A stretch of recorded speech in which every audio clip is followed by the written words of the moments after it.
सन 1973 अक्टूबर का महीना।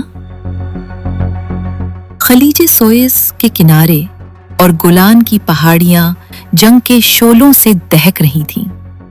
एक तरफ अरब अक़वाम का जोश और अपने इलाकों की बाजियाबी का अज़्म, और दूसरी तरफ इसराइल जो खुद को नाकाबिले शिकस्त समझने लगा था। 6 साल पहले सन 1967 की 6 रोज़ा जंग में इसराइल ने मिस्र के सीनाई, शाम की गोलान की पहाड़ियों और फ़लस्तीन के कई इलाके हथिया लिए थे। उस जंग ने न सिर्फ अरब सरजमीन बल्कि अरब कौम के गुरूर को भी शदीद जख्म पहुंचाया। 1973 की जंग, जिसे दुनिया यौम केपोर वॉर के नाम से जानती है, उस गुरूर की बहाली की एक आखिरी कोशिश थी। मिस्र और शाम ने इसराइल पर यकलख्त हमला किया। मिस्र ने नहर सुएज उबूर की और शाम ने गोलान की पहाड़ियों पर हमले शुरू किए। ये महज फौजी लड़ाई नहीं थी, बल्कि ये एक नजरियाती जंग थी। अरबों के दिलों में इसराइल के खिलाफ गुस्सा इस कदर शदीद था कि उन्हें लगता था इसराइल खत्ते में मगरिब की फौजी चौकी है। अरब मीडिया मुसलसल यही नारा बुलंद करता था कि इसराइल दुश्मन का एजेंट है, जिसे खित्ते में मुसलमानों की ताकत तोड़ने के लिए बिठाया गया है। पाकिस्तान सरकारी तौर पर उस जंग का फरीक तो नहीं था, मगर उस वक्त के वजीर आजम जुल्फिकार अली भुट्टो ने 2 टोक ऐलान किया था कि अगर अरब ममालिक को खतरा हुआ तो पाकिस्तान खामोश तमाशाई नहीं रहेगा। भुट्टो के इस बयान से इसराइल में सख्त तशवीश फैल गई थी। अरब ममालिक ने भी पाक फजाइया पर नजर रखी हुई थी।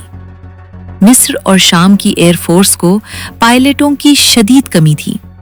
इसराइली पायलट न सिर्फ तादाद में ज्यादा थे, बल्कि उन्हें अमेरिका और फ्रांस से जदीद तरीन तैयारे और असलहा भी मिल रहा था, जबकि अरब पायलट कई बार तरबियत में कमजोर और नफ्सियाती दबाव का शिकार नजर आते थे। ऐसे में पाकिस्तान ने खुफिया तौर पर अपने पायलट शाम और मिस्र भेजे। सरकारी सतह पर कभी इसकी तस्दीक नहीं की गई, मगर अरब ज़राए और कई रिटायर्ड पाकिस्तानी अफसर आज इस बात को मानते हैं। उनमें से एक नुमाया नाम है फ्लाइट लेफ्टिनेंट अब्दुल सत्तार अलवी का। अब्दुल सत्तार अलवी पाक फजाइया के नौजवान मगर दलेर पायलट थे। उनके बारे में कहा जाता है कि वो निहायत कम गो, प्रोफेशनल और खतरात को पसंद करने वाले इंसान थे। जब 1973 की जंग छिड़ी तो वो खुद अपनी मर्जी से शामी अरब फजाइया में शामिल हुए। उन्होंने अपने इदारे से छुट्टी ली और शाम चले गए। वहां वो दुमायर एयरबेस पर तैनात हुए। शामी एयरफोर्स को पाकिस्तानी पायलटों की मौजूदगी से नया हौसला मिला। पाक फजाइया के अफसरान ने अरब पायलटों को जदीद फजाई लड़ाई के हुनर सिखाए। उन्हें डॉग फाइट यानी हवा में करीब से लड़ाई की मश्क कराई। इसराइल को खबर थी कि शाम के आसमान पर कुछ नए चेहरे हैं जो उर्दू में बात करते हैं और उनकी फ्लाइंग गैर मामूली है। 26 अप्रैल 1973 को जब गोलान की पहाड़ियों पर इसराइली और शामी तैयारे लड़ रहे थे, अब्दुल सत्तार अलवी एक मैग-21 लड़ाका तैयारे में पेट्रोल पर थे। अचानक उनके रेडार पर इसराइली मिराज फाइटर नमूदार हुआ। दोनों तैयारे एक दूसरे की तरफ लपके लम्हों के अंदर वो एक दूसरे के करीब आ गए। आसमान पर कुछ लम्हे सन्नाटा छा गया, जैसे फजाएं भी सांस रोककर तमाशा देख रही हों। फिर दोनों तैयारों ने मिसाइल लॉक किए। इसराइली पायलट को शायद अंदाजा नहीं था कि सामने वाला महज शामी पायलट नहीं, बल्कि पाक फजाइया का तरबियत याफ्ता शाहीन है। अब्दुल सत्तार अलवी ने लम्हे के 1000वें हिस्से में फैसला किया।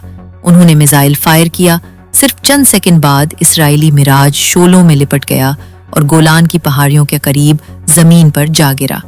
वो लम्हा अरब दुनिया में खुशी की लहर बनकर फैला, मगर पाकिस्तान में इस वाक़े पर खामोशी रही। अब्दुल सत्तार अलवी वापस आ गए, लेकिन 25 बरस तक उनके होंठों पर महर लगी रही। न किसी प्रेस कॉन्फ्रेंस में जिक्र हुआ, न किसी सरकारी एजाज में उनका नाम आया।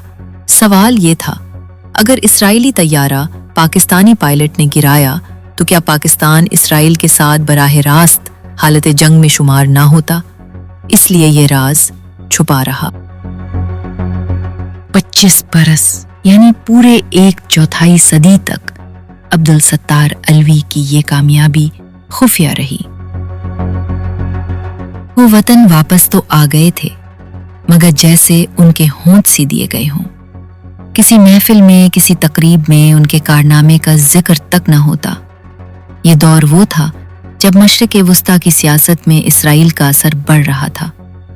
اسرائیل نہ صرف عرب زمینوں پر قابض تھا، بلکہ اس کے حامی طاقتور مغربی ملک، خاص طور پر امریکہ، اسے جدید ہتھیار، انٹیلیجنس اور معاشی سپورٹ فراہم کر رہے تھے۔ اسرائیل کی موساد جیسی ایجنسیوں نے عرب دنیا میں خوف کی فضا قائم کر رکھی تھی۔ عرب ممالک کے اندر بھی کئی ایسی طاقتیں تھیں جو اسرائیل کے ساتھ خفیہ تعلقات استوار کر رہی تھیں۔ پاکستان اگرچہ اسرائیل کو تسلیم نہیں کرتا تھا، مگر اس وقت اس کی اپنی سیاسی اور معاشی مجبوریاں تھیں۔ بھٹو حکومت جانتی تھی کہ اگر عبد الستار الوی کا واقعہ منظر عام پر آ گیا تو اسرائیل کے ساتھ براہ راست جنگی حالت کا اعلان ہو جائے گا۔ امریکہ اور یورپ کی ناراضگی ایک الگ مسئلہ تھا، اسی لیے اس کارنامے کو راز رکھا گیا۔ لیکن عرب دنیا میں یہ راز زیادہ عرصے تک راز نہ رہ سکا۔ شام کی ایئر فورس کے افسران اور شام کے دفاعی حلقوں میں ستار الوی کا نام احترام سے لیا جانے لگا۔ شامی اخبارات اور دفاعی رسائل میں اشارے ملنے لگے کہ پاکستانی پائلٹس نے جنگ میں اہم کردار ادا کیا۔ خاص طور پر ایک واقعہ، اسرائیلی مراج کے مار گرائے جانے کا، شامی قوم کے لیے حوصلے کی علامت بن چکا تھا۔ پھر ایک دن دمشق میں شامی حکومت نے سرکاری تقریب میں اعلان کر دیا کہ پاکستانی پائلٹ فلائٹ لیفٹیننٹ عبد الستار الوی کو تمغہ بہادری دیا جائے گا۔ اس دن شام کے سفیر ڈاکٹر رمیز الرائے نے الوی صاحب کو تمغہ اور یادگاری سرٹیفکیٹ پیش کیا۔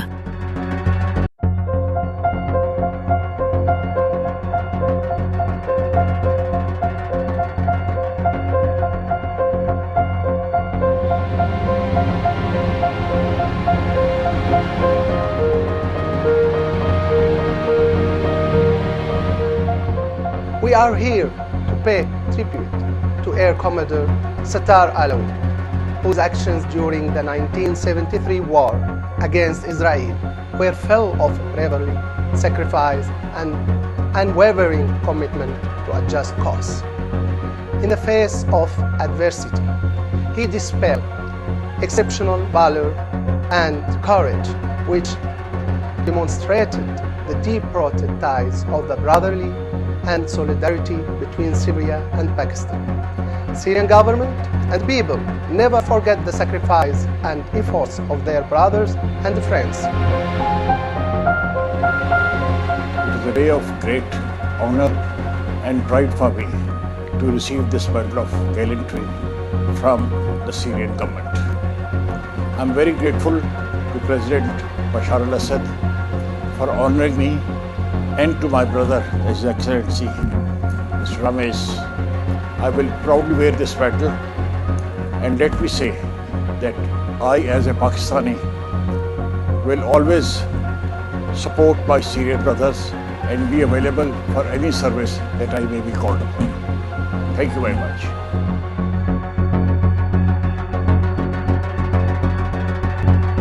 پاک فضائیہ نے بھی اس موقع پر ایک تاریخی بیان جاری کیا، جس میں کہا گیا: فلائٹ لیفٹیننٹ ستار الوی کی 32ویں فضائی لڑائی میں شام کی فضائی حدود کا دفاع کرنے میں پاکستانی پائلٹوں کی بہادری اور مہارت نظر آئی۔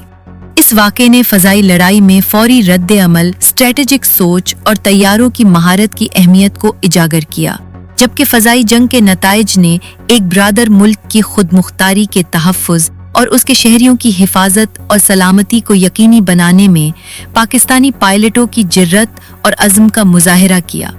یہ اعتراف نہ صرف شامی حکومت کے لیے ایک سیاسی اعلان تھا، بلکہ پوری عرب قوم کے لیے ایک پیغام تھا کہ اگر اسرائیل کو روکنا ہے تو مسلمانوں کو متحد ہونا پڑے گا۔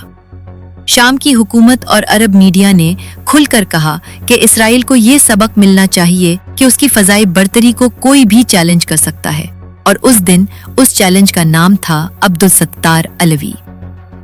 دلچسپ بات یہ ہے کہ شامی فوجی تاریخ میں پہلی بار کسی غیر ملکی پائلٹ کو اتنا بڑا فوجی اعزاز دیا گیا۔ عرب تجزیہ کار آج بھی کہتے ہیں कि अगर पाकिस्तानी पायलट ना आते तो गोलान की जंग का नक्शा कुछ और होता।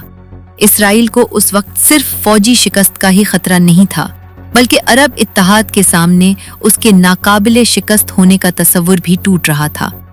और यही एक और पहलू अहम है। उस दौर में इसराइल की फौज को अपने फाइटर एस यानी माहिर पायलट्स पर बड़ा नाज था। इसराइल के कई नामी गिरामी पायलट दावा करते थे कि वो 100 से जायद फजाई फतूहात रखते हैं, मगर अब्दुल सत्तार अलवी जैसे पायलटों ने साबित कर दिया कि इसराइली फजाइया नाकाबिले तस्खीद नहीं है। ये वाकया आज भी पाकिस्तान और अरब कौमों के दरमियान ताल्लुकात में फख्र और इत्तेहाद की अलामत है। जब कभी इसराइल के खिलाफ जज्बात भड़कते हैं तो अब्दुल सत्तार अलवी का नाम जरूर दोहराया जाता है। अरब नौजवानों के लिए वो एक हीरो हैं। पाकिस्तान में भी कई दिफाई तजिया निगार आज ये मुतालबा करते हैं कि अलवी साहब के कारनामे को कौमी सतह पर तस्लीम किया जाना चाहिए और उन्हें आला तरीन फौजी इजाज मिलना चाहिए। आखिर में सवाल ये उठता है, क्या कभी पाकिस्तान सरकारी तौर पर एतराफ करेगा कि उसके पायलट इसराइल के खिलाफ फजाई महाज पर उतरे थे, या ये बाब हमेशा खुफिया और धुंधला ही रहेगा? कहानी तो यहाँ खत्म होती है, मगर उस एक मिसाइल की गूंज आज भी तारीख के औराक में जिंदा है और ये सवाल छोड़ जाती है, अगर अब्दुल सत्तार अलवी जैसे हीरो अपनी जान को जोखिम में डालकर दूसरों की जंगें लड़ सकते हैं, तो हम अपनी सरजमीन के लिए क्या कुछ नहीं कर सकते। अगर आपको ये कहानी पसंद आई हो तो मिस्क ओरिजिनल के साथ जुड़े रहिए। वीडियो को लाइक कीजिए, दोस्तों के साथ शेयर कीजिए और कमेंट्स में जरूर बताइए कि इस कहानी का कौन सा लम्हा आपको सबसे ज्यादा चौंका देने वाला लगा। और हाँ, चैनल को सब्सक्राइब करना मत भूलिए ताकि आप तक वो कहानियां पहुंचती रहें जो सबको नहीं सुनाई जाते।